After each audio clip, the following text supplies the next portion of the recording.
¿Sabes lo que es vivir 50 años con el peso de haber matado a tu propio hijo y que todo el mundo te diga que hiciste lo correcto? Mi nombre es Elena, tengo 74 años y esta es la historia más horripilante y polémica que he decidido contar en este canal.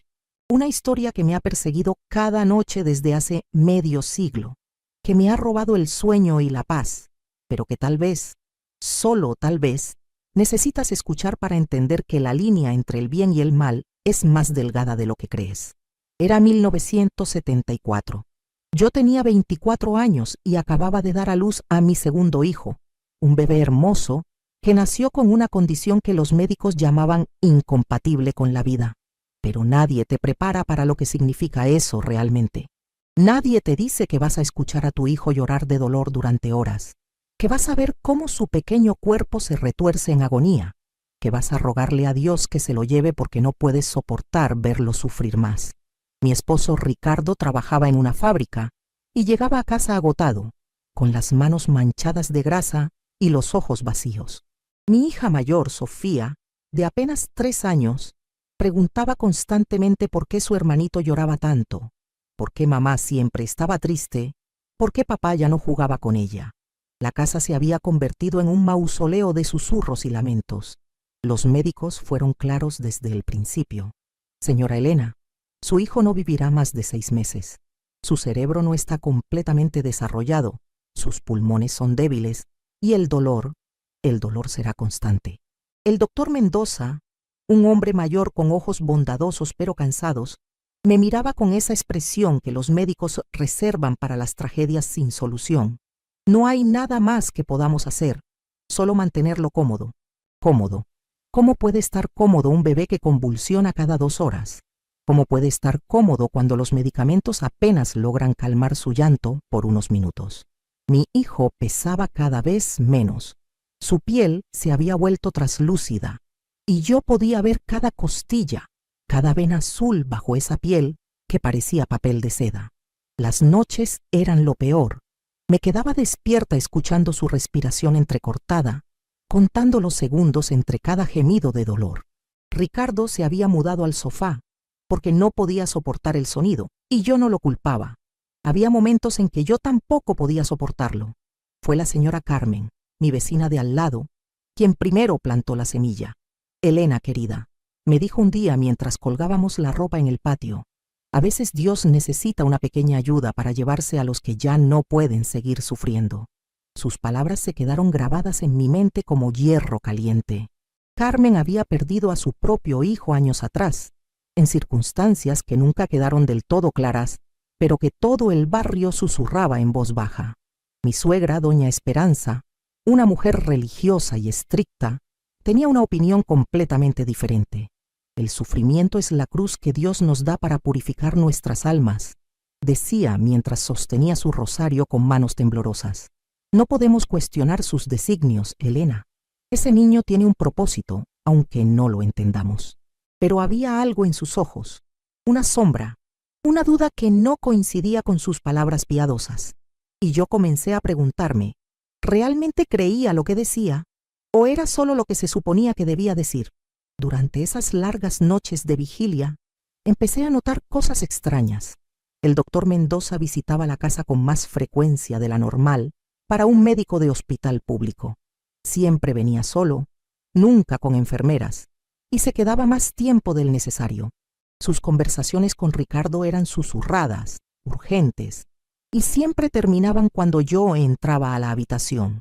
Una noche, mientras organizaba los medicamentos de mi hijo, encontré una ampolleta extra en el frasco de morfina, una ampolleta que no recordaba haber visto antes.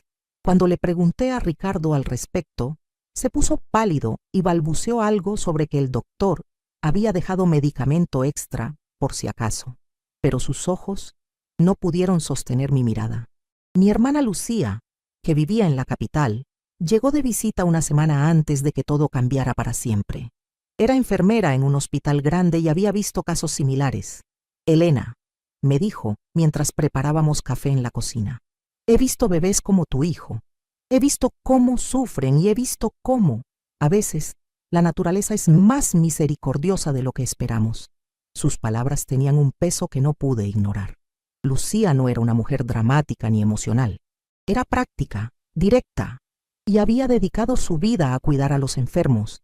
Si ella estaba insinuando lo que yo creía que estaba insinuando, entonces, tal vez yo no era la única que había pensado en ello. Pero había algo que no cuadraba, algo que me inquietaba más allá del sufrimiento de mi hijo. Ricardo había empezado a comportarse de manera extraña. Recibía llamadas telefónicas susurradas. Salía de casa a horas inusuales, y cuando regresaba, siempre tenía una excusa que sonaba ensayada. Fui a comprar cigarrillos. Hablé con el jefe sobre el trabajo extra. Me encontré con un amigo del barrio. Una tarde, mientras mi hijo dormía inquieto en su cuna, escuché a Ricardo hablando por teléfono en el patio trasero. No pude entender todas las palabras, pero captó frases sueltas que me helaron la sangre. No puede seguir así. El seguro de vida. Nadie sospechará nada. Cuando me vio escuchando desde la ventana, colgó rápidamente y fingió que estaba regando las plantas. Esa noche, acostada junto a la cuna de mi hijo, observando su pequeño pecho subir y bajar con dificultad, me di cuenta de que había algo más grande en juego, algo que iba más allá del sufrimiento de un bebé enfermo, algo que involucraba secretos, mentiras y tal vez dinero. El doctor Mendoza había mencionado algo sobre un fondo especial para casos como el de mi hijo. Hay ayudas del gobierno para familias en situaciones extremas, había dicho, pero solo aplican en ciertas circunstancias muy específicas. No había profundizado en el tema, pero la forma en que había mirado a Ricardo cuando lo dijo me hizo sentir que había un mensaje oculto en esas palabras.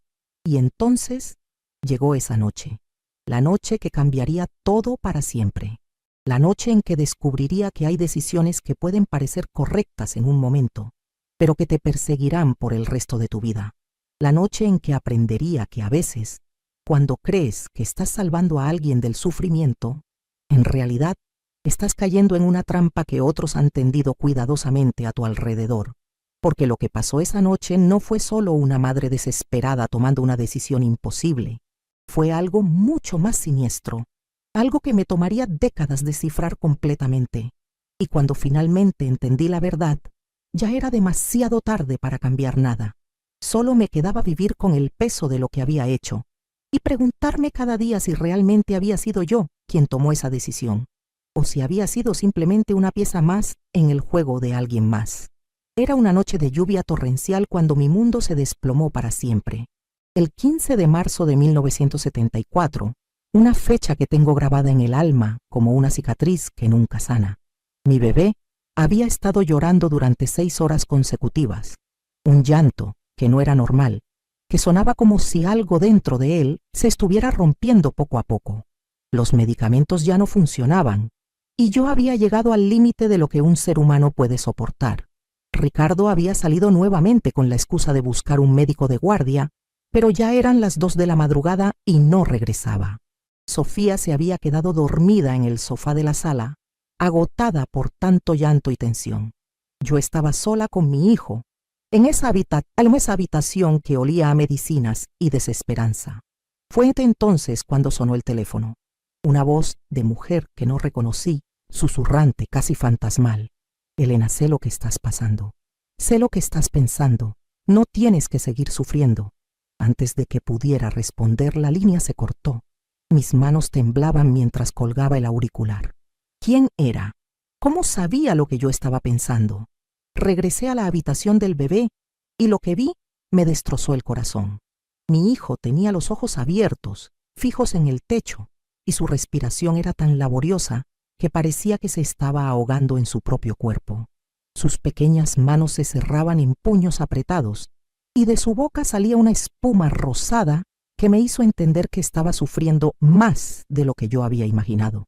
Me senté en la mecedora junto a su cuna y lo tomé en mis brazos. Su cuerpecito estaba caliente por la fiebre, pero tan frágil que temía romperlo con mi abrazo. Perdóname, le susurré al oído, aunque él no podía entenderme. Perdóname por no ser lo suficientemente fuerte para salvarte del dolor. Y entonces, en ese momento de desesperación absoluta, recordé las palabras de Carmen. A veces Dios necesita una pequeña ayuda. Recordé la ampolleta extra de morfina que había encontrado. Recordé la mirada cómplice del doctor Mendoza cuando hablaba con Ricardo. Recordé la llamada telefónica misteriosa de esa noche. Con manos temblorosas, puse a mi hijo de vuelta en su cuna y me dirigí al botiquín donde guardaba sus medicamentos. La ampolleta extra seguía ahí, brillando bajo la luz tenue del pasillo como una promesa de paz. La tomé entre mis dedos y la observé por largo rato. Era tan pequeña, tan insignificante, pero contenía el poder de terminar con todo el sufrimiento. Pero algo dentro de mí se rebeló. No podía hacerlo. No podía inyectar esa sustancia en el cuerpo de mi hijo. No importaba cuánto sufriera. Era mi bebé, mi sangre, mi responsabilidad mantenerlo vivo hasta que Dios decidiera llevárselo naturalmente. Regresé a la habitación y me senté nuevamente junto a él. Su llanto había cesado, pero su respiración era cada vez más irregular. Lo tomé en mis brazos otra vez, y esta vez decidí hacer algo diferente. Le canté. Le canté la canción de cuna que mi madre me cantaba cuando era pequeña, la misma que yo le cantaba a Sofía cuando no podía dormir. Duérmete, niño querido, que tu mamá está aquí, cerrando los ojos al mundo para que puedas dormir. Mientras cantaba, su respiración se fue calmando gradualmente. Sus pequeños ojos se cerraron y por primera vez en semanas pareció encontrar paz. Yo seguí cantando, meciéndolo suavemente, sintiéndome más madre que nunca antes. Y entonces pasó algo que jamás podré olvidar. Mi hijo dejó de respirar. No fue dramático, no fue violento, simplemente se fue, como si hubiera estado esperando ese momento de paz, ese abrazo lleno de amor, esa canción que lo acompañara al otro lado. Me quedé ahí, sosteniendo su cuerpecito inmóvil, sin poder creer lo que había pasado. No había usado la ampolleta, no había hecho nada más que cantarle y amarlo. Él se había ido por sí solo, en mis brazos, rodeado de amor en lugar de dolor. Pero cuando llegó Ricardo una hora después, acompañado del doctor Mendoza, todo cambió. Encontraron la ampolleta vacía en el piso junto a la cuna. Yo no recordaba haberla dejado caer, no recordaba haberla usado, pero ahí estaba, vacía, acusándome silenciosamente. Elena, me dijo el doctor con voz grave, entiendo tu dolor. Entiendo que querías acabar con su sufrimiento. Fue un acto de amor, no de crueldad. Ricardo asintió, con lágrimas en los ojos, y me abrazó como si fuera una heroína en lugar de una asesina. Los días siguientes pasaron como una nebulosa. La policía vino, hicieron preguntas, pero las respuestas parecían estar ya preparadas. El doctor Mendoza testificó que mi hijo había muerto por causas naturales relacionadas con su condición. La ampolleta vacía desapareció misteriosamente de la evidencia. Los papeles del seguro de vida aparecieron firmados con mi nombre, aunque yo no recordaba haberlos firmado. Todo el mundo en el barrio me veía como una madre valiente, que había tomado una decisión difícil, pero necesaria. Carmen me abrazaba y me decía que había hecho lo correcto. Mi suegra, que antes me juzgaba por cuestionar los designios de Dios, ahora me consolaba diciendo que Dios entiende el corazón de una madre. Pero yo sabía algo que nadie más sabía. Yo sabía que no había usado esa ampolleta. Yo sabía que mi hijo había muerto naturalmente en mis brazos mientras le cantaba. Entonces, ¿por qué estaba vacía? ¿Quién la había usado? ¿Y por qué todos parecían estar de acuerdo en una historia que yo sabía que no era completamente cierta? Antes de continuar con lo que realmente pasó esa noche, quiero pedirte algo muy importante. Si esta historia te está llegando al corazón, si sientes que necesitas saber cómo termina, por favor dale me gusta a este video. Es muy fácil, solo tienes que tocar la manita que aparece abajo. Y si quieres que sigamos trayendo historias como esta, historias reales que te van a estremecer, suscríbete al canal. Aprieta ese botón negro que dice suscribirse. Es muy sencillo. Necesitamos tu apoyo para seguir contando estas verdades que nadie más se atreve a contar. Porque lo que viene a continuación te va a chocar el corazón. Te va a hacer entender que hay maldades que van más allá de lo que una mente normal puede concebir, y que a veces las víctimas de los crímenes más horribles somos nosotras mismas, sin siquiera darnos cuenta. Pasaron 3 meses después del funeral cuando empezó a llegarnos el dinero. Primero fue el seguro de vida del bebé, una suma que me pareció extrañamente alta para un niño que había vivido tan poco. Luego llegó una compensación del hospital por negligencia médica, aunque nadie había mencionado negligencia antes. Después, una ayuda del gobierno para familias afectadas por tragedias médicas, un programa del que yo nunca había escuchado hablar. Ricardo se había vuelto un hombre diferente. Ya no trabajaba turnos extras en la fábrica. Había comprado ropa nueva, un auto usado pero decente, y hablaba de mudarnos a una casa más grande. Por fin podemos darle a Sofía la vida que se merece, decía mientras contaba los billetes sobre la mesa de la cocina. Pero cuando yo lo veía contar ese dinero, sentía náuseas. Una noche, mientras él dormía, revisé todos los papeles que habían llegado. Los documentos del seguro estaban firmados con mi nombre, pero la letra no era mía. La póliza había sido contratada apenas una semana después del nacimiento del bebé, cuando los médicos aún tenían esperanzas de que pudiera mejorar. ¿Quién piensa en seguros de vida para un bebé enfermo cuando todavía hay posibilidades de salvarlo? Fue entonces cuando decidí confrontar al doctor Mendoza. Lo busqué en el hospital, pero me dijeron que había renunciado abruptamente y se había mudado a otra ciudad. Nadie tenía su nueva dirección. Nadie sabía cuándo regresaría. Era como si hubiera desaparecido de la faz de la tierra, llevándose consigo todas las respuestas que yo necesitaba. Carmen, mi vecina, también había cambiado. Ya no me visitaba como antes, y cuando nos cruzábamos en la calle, desviaba la mirada. Un día la encontré llorando en su patio trasero, y cuando le pregunté qué le pasaba, me miró con ojos llenos de culpa y terror. «Elena», me dijo con voz quebrada, «hay cosas que es mejor no saber. Hay secretos que pueden destruir vidas enteras si salen a la luz. Por favor, deja las cosas como están, por tu bien y el de Sofía». Esas palabras me confirmaron lo que yo ya sospechaba. Había algo más detrás de la muerte de mi hijo. Algo planeado, algo deliberado, algo en lo que yo había sido manipulada para ser la protagonista involuntaria. Durante las siguientes semanas me dediqué a investigar por mi cuenta. Visité la farmacia donde habíamos comprado los medicamentos del bebé. El farmacéutico, don Carlos, un hombre mayor que conocía a toda la familia, me recibió con nerviosismo. «Señora Elena», me dijo sin poder mirarme a los ojos, «su esposo venía aquí seguido. Compraba medicamentos que no estaban en la receta del niño. Morfina líquida, sedantes fuertes. Decía que el doctor se los había pedido, pero nunca trajo recetas firmadas». Mi sangre se heló. «¿Qué tipo de sedantes, don Carlos?» «Los que se usan en los hospitales cuando quieren que alguien no despierte más», susurró, mirando hacia la puerta como si temiera que alguien nos estuviera escuchando. Esa noche esperé a que Ricardo llegara del trabajo y lo confronté directamente. «Quiero saber la verdad sobre la muerte de nuestro hijo», le dije. «Quiero saber de dónde salió tanto dinero. Quiero saber por qué compraste medicamentos que no estaban recetados». Ricardo se puso pálido y por un momento pensé que me iba a decir la verdad. Pero entonces su expresión cambió, se endureció y me miró con una frialdad que jamás le había visto. «Elena», me dijo lentamente, «todos vieron cómo pusiste esa ampolleta vacía junto a la cuna. Todos escucharon cuando le dijiste al doctor que no podías seguir viendo sufrir a tu hijo.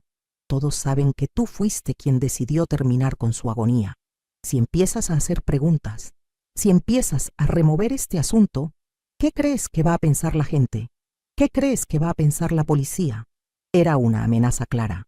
Me estaba diciendo que si yo investigaba más, él me acusaría del asesinato de mi propio hijo.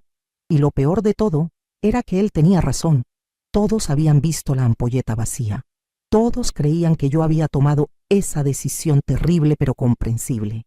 Pero esa misma noche descubrí algo que cambiaría todo para siempre. Sofía, mi hija de 3 años, se despertó llorando por una pesadilla y vino a mi cama.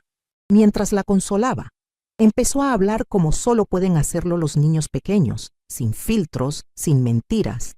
«Mami», me dijo con su vocecita dulce, «¿por qué papá le puso la medicina al bebé cuando tú estabas cantando?» Mi corazón se detuvo. «¿Qué dijiste, mi amor?» «Vi a papá entrar al cuarto cuando tú cantabas. Puso la medicina en la jeringa y se la dio al bebé.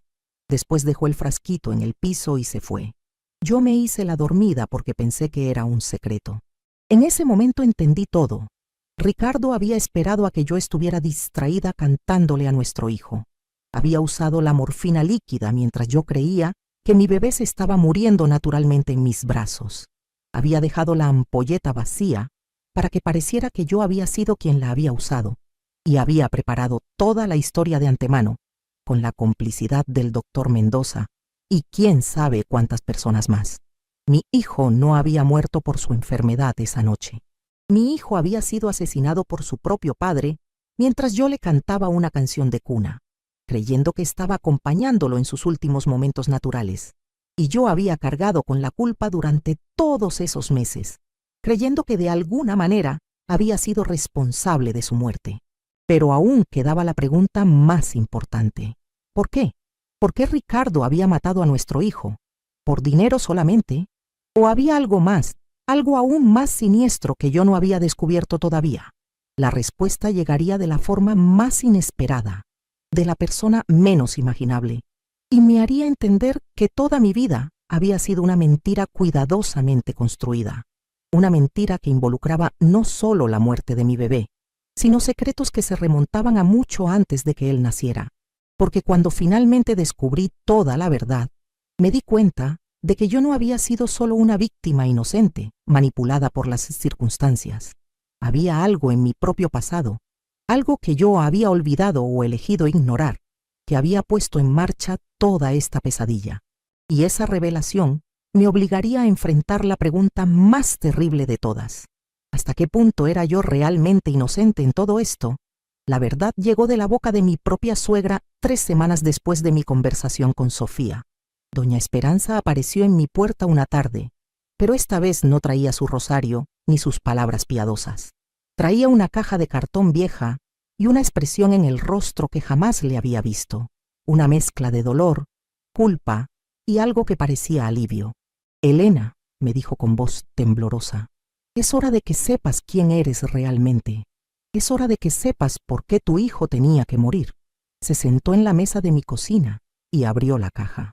Dentro había fotografías, documentos, cartas amarillentas por el tiempo. La primera foto que sacó me dejó sin respiración. Era yo, pero de bebé, en los brazos de una mujer que no era mi madre.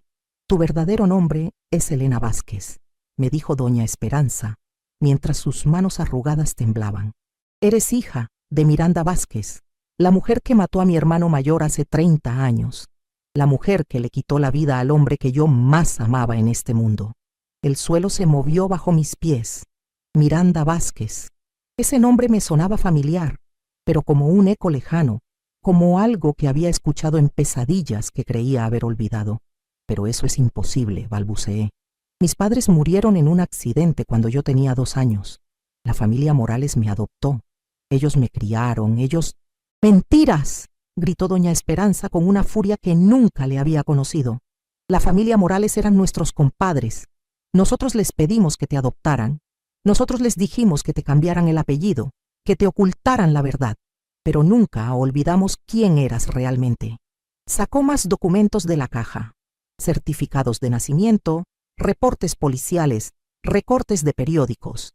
Mi verdadera madre, Miranda Vázquez, había matado a puñaladas a Aurelio Herrera, el hermano mayor de doña Esperanza, durante una discusión por dinero que él le debía.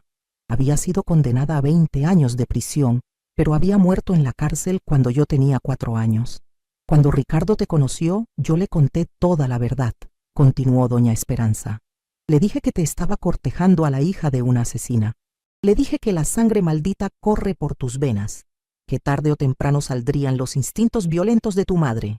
¿Por eso se casó conmigo?», pregunté, aunque ya conocía la respuesta.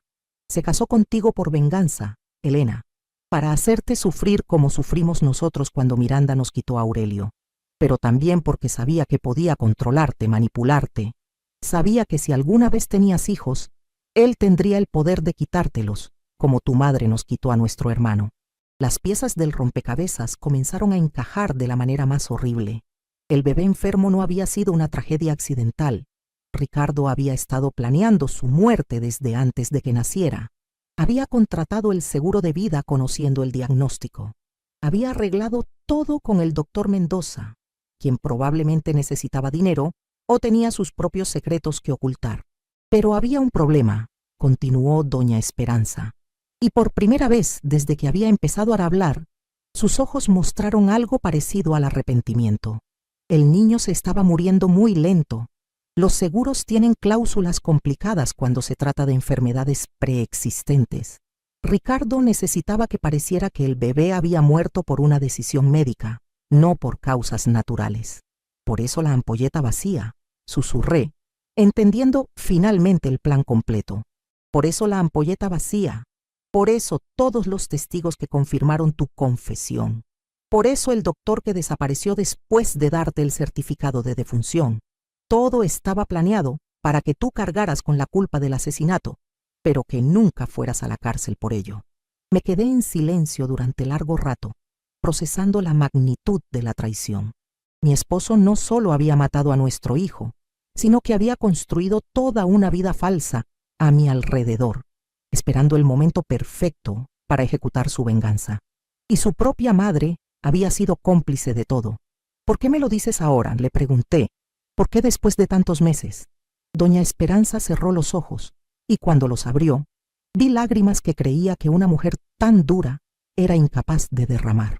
Porque anoche Ricardo vino a verme. Está planeando hacer lo mismo con Sofía. Mi sangre se convirtió en hielo. ¿Qué quieres decir? Ha estado envenenándola lentamente con pequeñas dosis de arsénico en su comida. Dice que va a parecer que se enfermó de los nervios después de perder a su hermanito, que va a ser otra tragedia familiar que justificará más dinero de seguros, más compensaciones, más ayudas del gobierno. Me levanté de la silla tan rápido que la tiré. ¿Dónde está Sofía ahora? Con él. Fueron al parque.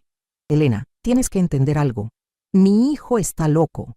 La sed de venganza lo ha vuelto completamente loco. Ya no se trata solo de hacerte pagar por los pecados de tu madre. Ahora disfruta matando. Disfruta viendo cómo sufres. Corrí hacia la puerta, pero doña Esperanza me detuvo. Espera, Elena. Hay algo más que necesitas saber. Algo sobre el verdadero motivo por el que tu madre mató a mi hermano. Me volteé hacia ella, desesperada por salir a buscar a mi hija, pero algo en su expresión me dijo que esto era igual de importante. Aurelio no era la víctima inocente que todos creían. Era un hombre violento que abusaba de las mujeres del barrio. Miranda no lo mató por dinero, Elena. Lo mató porque él había tocado a su hija de manera inapropiada. Te había tocado a ti. El mundo se detuvo. Todo lo que creía saber sobre mi historia, sobre la historia de mi familia, sobre la razón de mi sufrimiento, era una mentira construida sobre otra mentira. Tu madre no era una asesina sin corazón, continuó doña Esperanza. Era una mujer desesperada que protegió a su hija de un depredador.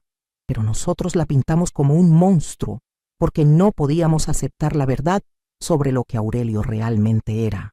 En ese momento entendí que toda mi vida había sido una cadena de venganzas mal dirigidas. Mi madre había matado para protegerme. La familia Herrera había destruido mi vida para vengarse de mi madre. Y ahora Ricardo estaba matando a mis hijos para vengarse de una venganza que había sido injusta desde el principio. Pero ya no tenía tiempo para lamentarme por las ironías crueles del destino. Tenía que encontrar a Sofía antes de que fuera demasiado tarde. Tenía que detener esta cadena de horror que había comenzado mucho antes de que yo naciera y que amenazaba con continuar hasta destruir todo lo que quedaba de mi familia. Corrí hacia el parque con el corazón latiéndome tan fuerte que pensé que se me iba a salir del pecho.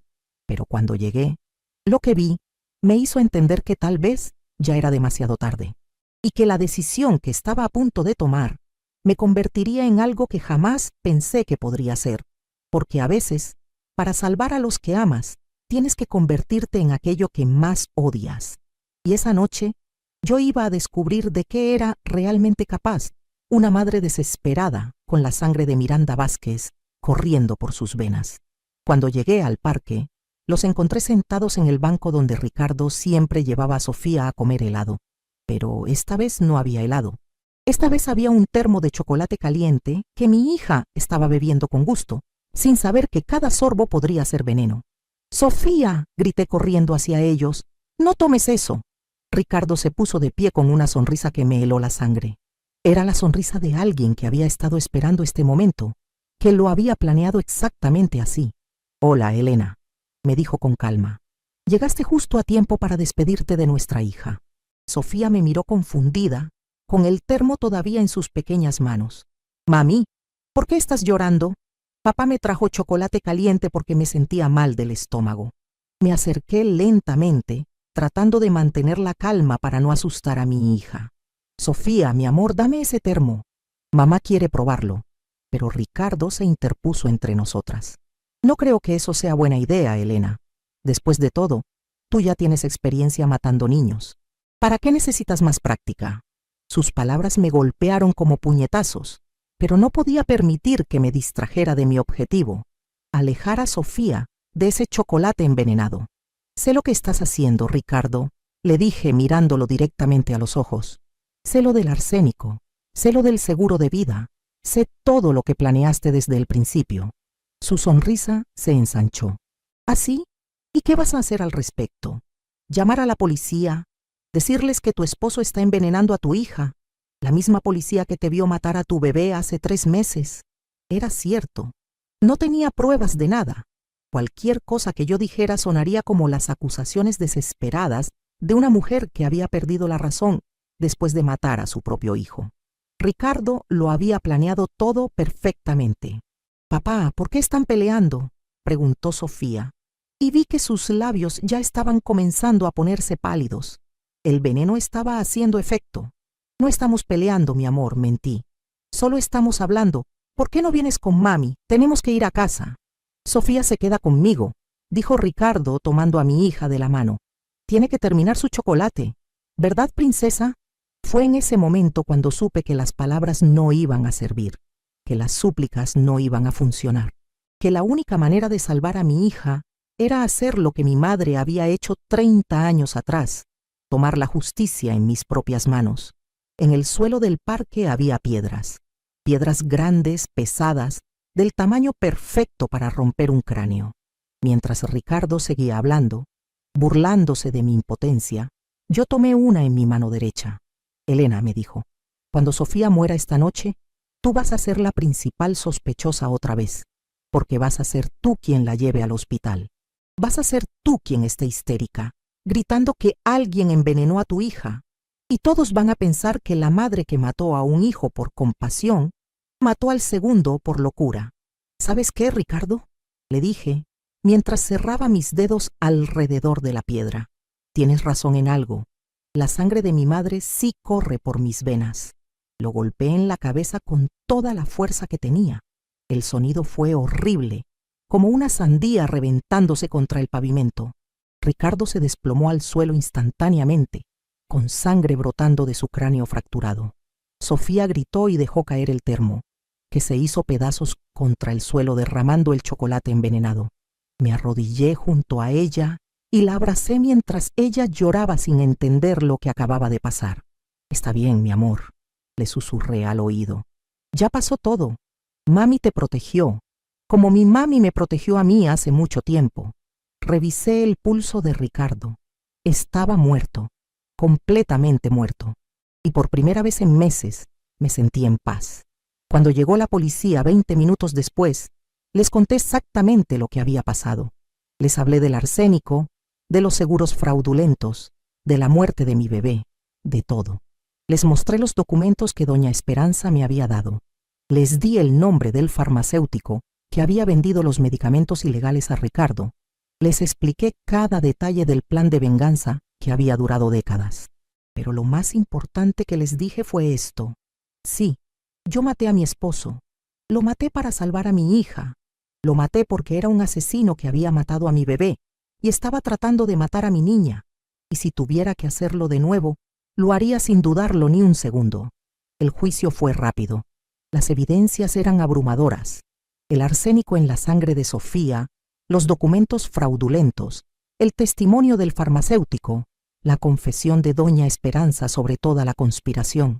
El juez dictaminó legítima defensa. No solo me absolvieron del asesinato de Ricardo, sino que oficialmente me exoneraron de cualquier responsabilidad en la muerte de mi bebé. Pero aquí viene la parte que nunca le he contado a nadie, la parte que me ha perseguido todos estos años desde entonces, la parte que me hace cuestionar si realmente soy la víctima inocente que todos creen que soy. Porque la verdad es que cuando levanté esa piedra para golpear a Ricardo, no estaba pensando solo en salvar a Sofía. En ese momento, con esa piedra en mi mano, recordé fragmentos de mi infancia que había bloqueado de mi memoria. Recordé el abuso de Aurelio Herrera. Recordé a mi madre gritando y llorando después de matarlo. Recordé la satisfacción en sus ojos cuando supo que el hombre que me había lastimado estaba muerto. Y cuando golpeé a Ricardo, sentí esa misma satisfacción. No fue solo defensa propia. No fue solo una madre protegiendo a su hija. Fue también venganza. Fue también el placer de matar a alguien que me había hecho daño. Fue también la sangre de Miranda Vázquez despertándose después de décadas de estar dormida. Desde esa noche, me he preguntado muchas veces, ¿realmente era necesario matarlo? ¿No podría haber encontrado otra manera de salvar a Sofía? ¿O parte de mí quería matarlo? Disfrutaba la idea de verlo morir. Sofía ahora tiene 25 años. Nunca ha recordado los detalles de esa noche en el parque, pero a veces me mira con una expresión extraña, como si supiera que hay algo sobre su madre que no encaja con la imagen de víctima inocente que el mundo tiene de mí. Yo he vivido estos 50 años como una mujer libre, respetada en mi comunidad, vista como una heroína que protegió a su hija y sobrevivió a las peores tragedias que puede enfrentar una madre. Pero por las noches, cuando no puedo dormir, me pregunto si realmente soy muy diferente de mi madre, si realmente soy muy diferente de Ricardo, porque al final, todos matamos. Mi madre mató a un abusador, Ricardo mató a un bebé inocente, yo maté a un vengativo, y la línea entre la justicia y la venganza, entre la protección y la violencia, es mucho más delgada de lo que cualquiera se atreve a admitir. ¿Hice bien en matar a Ricardo? ¿Tenía derecho a quitarle la vida?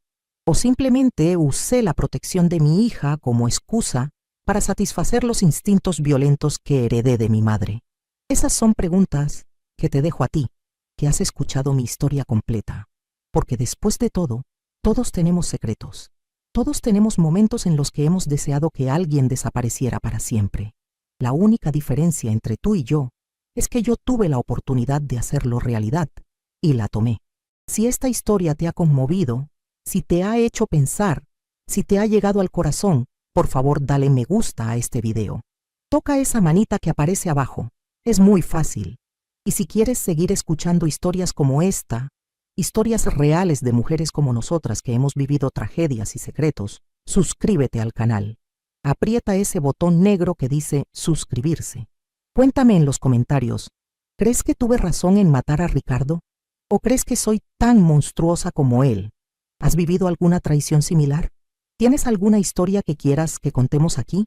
Todos los días estamos aquí esperándote, con nuevos relatos que te van a dejar sin aliento, con historias que te van a hacer cuestionar todo lo que creías saber sobre el bien y el mal, porque al final, todas tenemos secretos, y todas, en el momento correcto, somos capaces de cualquier cosa.